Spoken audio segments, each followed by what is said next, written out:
Making the decision to check into rehab and get clean from addiction often first means hitting rock bottom. After 10 years of illegal drug use, tonight, one Treasure Valley mom is more thankful to be alive than ever.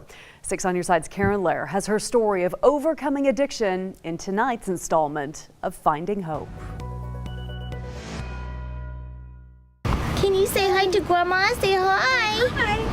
Life doesn't always go as planned. Just ask Cassidy Mendoza. I mean, I thought I was going to be like everybody else, go to college. I would, get married, have a family. I didn't know that I would be married to somebody that didn't want the best thing for me.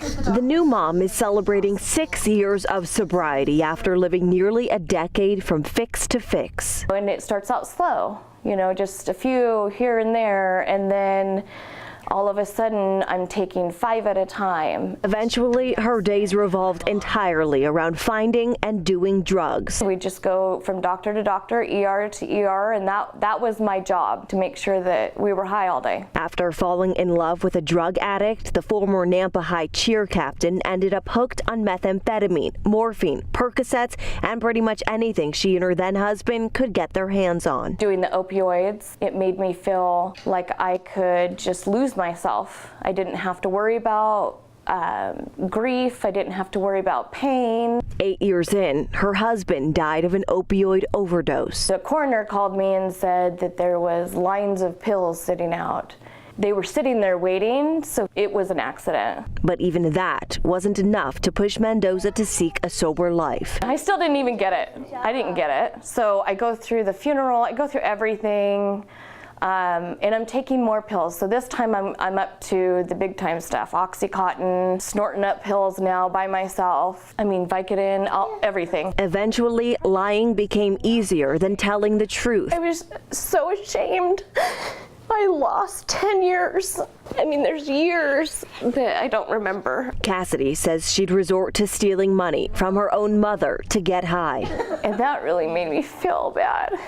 In the whole world, if anything did, that I hurt her. Then in 2010, another wake-up call when Cassidy fell asleep driving on the highway near New Plymouth high on morphine and stolen methadone. 3 or 4 days later, I wake up in the hospital and the doctor asked me, "Why do you have methadone in your system?" I'm an addict, so I'm not going to tell the truth, right? But surgeries to repair her crushed left arm just led her back to her biggest foe. 300 pain pills gone in 2 days. But I didn't care. I didn't even, I'm just kind of floating through life, not knowing what's going on or who I'm affecting. Fast forward through 2 more years of regular drug use, and with a strong push from her supportive mother, Cassidy had an option. I'm forever grateful to her. Go to rehab or go to jail. You can either be stubborn and continue a life of chaos, or you can turn it around and use that strength to get out of it. And that's what she did. It wasn't easy, and withdrawal was even worse than she imagined. I was sick for weeks. But 90 days later, Cassidy walked out of those doors with the tools she needed to stay clean.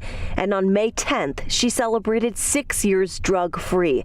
Now encouraging others struggling with addiction to know their strength. We're strong women and strong men. We're strong people. We can do this. Take a Tylenol instead of a Percocet. Her biggest inspiration to keep clean? She's your reward.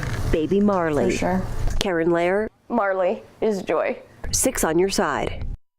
So there's so much more to her story, too. We could only fit so much in, so we put an extended interview online if maybe you know someone that could benefit from hearing the whole story. It's on our website, 6onyourside.com. I'm just so impressed that she's so brave to share it so boldly. And the support from the mother. Yes, her mother never gave up, and it helped.